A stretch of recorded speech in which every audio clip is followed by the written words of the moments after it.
Welcome back, everyone, to Countdown to the Election. Today we have a special guest with us, one of our board members, Kathleen Thompson. Of course, you remember Ed Espinosa and Wesley Story. Again, the whole purpose of this show is that for the past couple of weeks, we've been interviewing all the candidates running in the best races in Texas. And now that we're closer to the election, we're going to turn the camera on ourselves and talk about every day, what's on our mind, what are we looking at, what are we looking for as we head towards the election. So let's start with Ed Espinosa. You wanted to talk about polls and turnout. What's on your mind?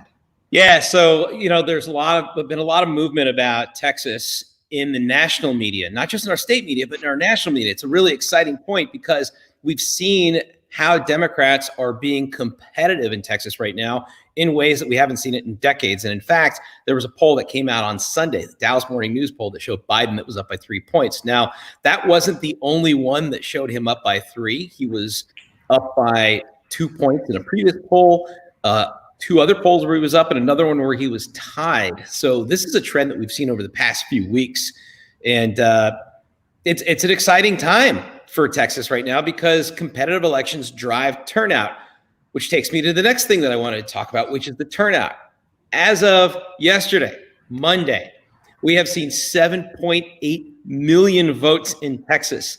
Now, to put that in perspective, in the total 2016 election, we saw 8.9 million. So we're about 1 million votes shy in the early vote of our total vote in 2016, which means we are busting records left and right. And it's a big year for Texans. Kathleen, I know you're seeing a lot of that up in the Dallas-Fort Worth area these days. Wesley, I know you've seen it around Central Texas as well. But like this turnout is incredible. And the place where it's coming from all over, but it's especially coming from places like Harris County, Hayes County, Collin County. And I know that in years past, that's been an edge for Republicans. That hasn't really been the case in 2016, 2018, and I don't expect it will be in 2020 either. Yeah, so Kathleen, Wesley, what do you think is driving some of this turnout? I'm one of those suburban housewives that Trump is trying to scare about our suburban neighborhoods. Of course, it's not working, but moms and dads like me are excited to vote. And one of my priorities is gun violence prevention. I have 2 boys in school and 1 little girl who's not old enough for school yet. But once we elect Joe Biden and Kamala Harris and we get COVID under control, they're going to be back in school. And I want to make sure that they're safe. And we don't have to wait for Congress to make Texas safer. 3,000 Texans die annually because of gun violence, and we can pass universal background checks right here in Texas. We can disarm domestic abusers right here in Texas.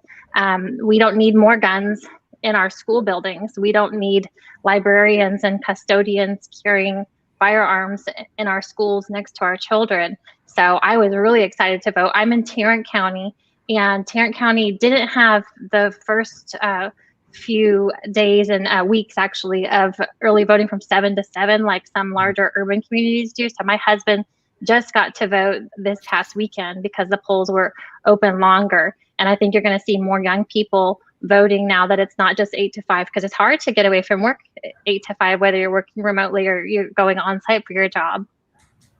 So Kathleen, you mentioned a topic that's like really important, gun violence prevention. For folks who might not be as in tune with the politics of it, what has been preventing us from getting to where you think we need to go? The background checks, all that kind of stuff. Well, we have a lot of lawmakers who get their funding from the NRA. And I'm pleased that there are so many gun violence champions that are recognized this cycle by Moms Demand Action and by Everytown. And I encourage everybody to look at the websites of Everytown and Moms Demand Action, and specifically Texas Gun Sense, which is txgunsense.org, which is focused solely on policies here in Texas. And this is a conversation that's being had all across Texas by candidates who themselves are responsible gun owners, and they want to make sure that the laws reflect the values of the state. Universal background checks is a popular policy and an issue, but our lawmakers don't reflect the values unfortunately, of the public, and that's because of how they're funded. So I'm really excited about flipping the Texas House, getting a whole lot of new lawmakers in for the 87th session, and making sure that we make Texas safer for our families. It's such a big issue in Texas. It seems like it hasn't come up as much in 2020. And I can only think that's because Republicans are starting to shy away from that issue, which is really unusual for them. It's not like they're any less funded by the gun makers or any less zealous about the issue, but is it coming up as much down there? Because we're not hearing it in Central Texas as much. I think there's a lot of enthusiasm. There are so many competitive House races here in Dallas and Tarrant, and these Democratic challengers are making gun violence prevention and that kind of advocacy part of the forefront of what they're running on, including funding our neighborhood schools and access to affordable and preventative health care. Because our families need to be safe when we go to church, when we go to concerts, when our kids go to school, when we want to go to community events. And unfortunately, if you say Texas's last mass shooting or Texas's last school shooting, you'd have to say which one, because roundtable discussions from the governor and thoughts and prayers and sad tweets don't actually change policy. And Ed, I feel like also the reason that it's not coming up on the Republican side is because they know that it's not a winning issue for them. I mean, a majority of Americans support common sense gun reform. A majority of Texans support common sense gun reform. And so it's something that they know they're on the losing side with. And so they're not going to bring it up if it's something that they don't have to talk about. Yeah. You mean they're not in favor of open carry on college campuses? That's amazing. So Wesley, you bring up an important point, right? They're on the losing side of this thing. And as Ed talked about, between turnout and polling across the state, it seems like it's possible that they might be on the losing side statewide in a lot of these House races that Kathleen was talking about. What we're seeing from the White House is that as these polls look worse and worse for the Republicans, they're kind of asking for people to be poll watchers and all that kind of stuff. You want to talk about, voter protection, election protection. What's going on in that world? Yeah, so as many Texans know, Texas Republicans are afraid of the ballot box, and they've really tried their hardest over the last however many years, but especially during the last few weeks with early vote happening. They've tried to make it as hard as possible for Texans to vote. But what we're seeing, and as Ed was mentioning, Texans are still turning out and they're not going to be silenced. But I just wanted to talk about there are organizations across the state who are working to protect our vote and ensure that as many Texas voters as possible are able to get to the ballot box. That being said, it's going to still take all of us to protect our vote. So I wanted to talk a little bit about different ways that folks at home can help in this effort. And so I'm encouraging everyone, please stay vigilant. Keep an eye out for any misinformation that you might see online. And one of the most important things is when you see misinformation, not to share it, not to retweet it, but to report it, either whether it's on Twitter or Facebook, to report it to the social media platform or wherever you see it. And then also, there's an organization called Common Cause, and they have a national network, and you can go to their website and actually report what you're seeing there as well so that they can know about it. And then in a response, what you can do to really help spread correct information is just to tweet or share from your own platform and really just say, tweet or share accurate information.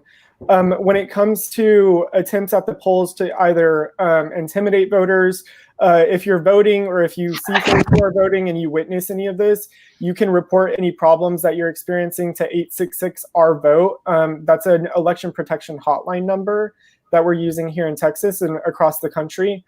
And you can also visit texasvoterprotection.org if you don't necessarily want to call, but you're looking for more resources to find. But there are also across the state, some voting locations might have poll monitors as well. And you'll know that they're with the Election Protection Network because they'll be wearing shirts that say election protection on them. Awesome. So, we've talked about a lot of cool stuff and some heavier topics, right? Gun reform, voter protection. Ed, you brought up the really great polling and the turnout numbers. And I'd love to go around really quickly and have each of you kind of talk about what is something like really positive that you're seeing, something really encouraging that you're seeing going into November 3rd. Kathleen, do you want to start out?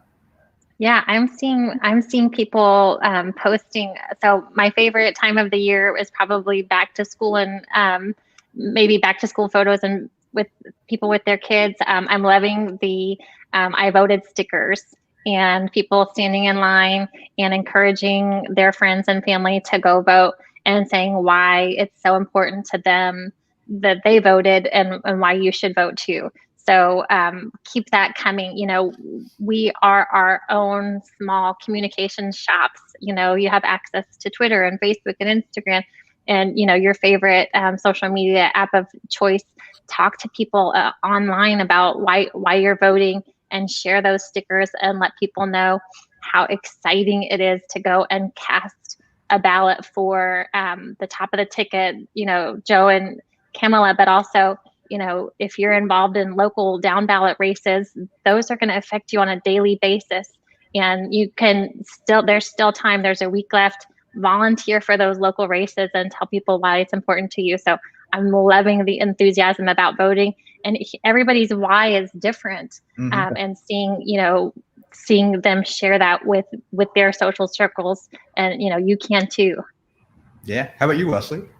I agree with Kathleen. I think the enthusiasm that I'm seeing is really getting me excited for this election. And one thing I will say is yesterday after the confirmation vote, you know, a lot of folks were disappointed, but one message I saw continually going across different social media networks is like, we cannot give up. We have to keep fighting. And so that might have been a loss. And, you know, you might be feeling anger about it. You might be upset about it. I know that I was upset yesterday and there's just that feeling in the pit of my stomach, but we can't let that fade because that's what's encouraging us to keep this fight up. And we know that our rights that are at stake. And that's what's encouraging even more folks to get out and vote. They realize what's at risk in this election. So I think in the face of all of this that we're experiencing, what's really been keeping me going is just seeing so many people who are not giving up and really encouraging one another to get out there and vote. And, you know, we can make a difference, especially here in Texas. Our votes matter so much here in Texas because the races are so close, and you really, like, one vote really can make a difference. And Ed, I'm gonna give it to you now. Yeah, same thing. You know, I think that we see a trend here with the three of us. Like, what's really motivating me, what I think is really positive right now, is seeing the turnout and the enthusiasm for people to participate. Because in Texas, that's not usually how it goes. You know, we're a low turnout state normally. That's not the case this year. And, you know, one of the things that Wesley and I were talking about yesterday was he had mentioned that when you see revolutionary turnout, it's usually because people want revolutionary change. And that's the kind of thing that we're seeing right now. And like he mentioned with yesterday's Supreme Court confirmation, like I couldn't even watch, but I'm not going to let it stop me. And I know that a lot of other voters aren't. So that is very heartening for me. And I think it is for a lot of other Texans as well. Look, we are going to, by the end of early vote, we will have matched the total turnout in 2016 for the whole election, which means we're going to have a record turnout this time around. And so far, about 25% of the vote has come from voters who didn't vote in 2016. That is outstanding. And I think we're only going to see it keep going in that direction. And I actually think it's great news for progressives and it's good news for Democrats. Yeah, I agree. And you know what? The audience agrees too. Colorful Sweater from YouTube said, "Me too. We can't give in. Let's get out there and vote." That Amy lady is a no for me. And, you know, we all agree here. Ed, as you mentioned, a lot of first-time voters. When I went to go vote, both in front and behind me in line were people who had never voted in their entire lives. One was Kathleen, to what we were talking about earlier, a suburban woman who had said, you know what, I just didn't feel any resonance with the candidates before, but now I don't want my kid to be seeing this kind of stuff on TV every day. And behind me was a young college student who was like, you know what, this is my first election, and I couldn't be more excited. And we know that these stories are happening across the state and across the country. So, you know, let's keep heart. Let's keep organizing. Let's get out the vote, and let's hopefully flip Texas this year. Ed, Wesley, Kathleen, thank you so much for joining us today. And this has been another episode of Countdown to the Election. We'll see y'all right back here tomorrow at 12 p.m. For some more information on what's going on. Thanks so much, everybody. Bye. Thank you.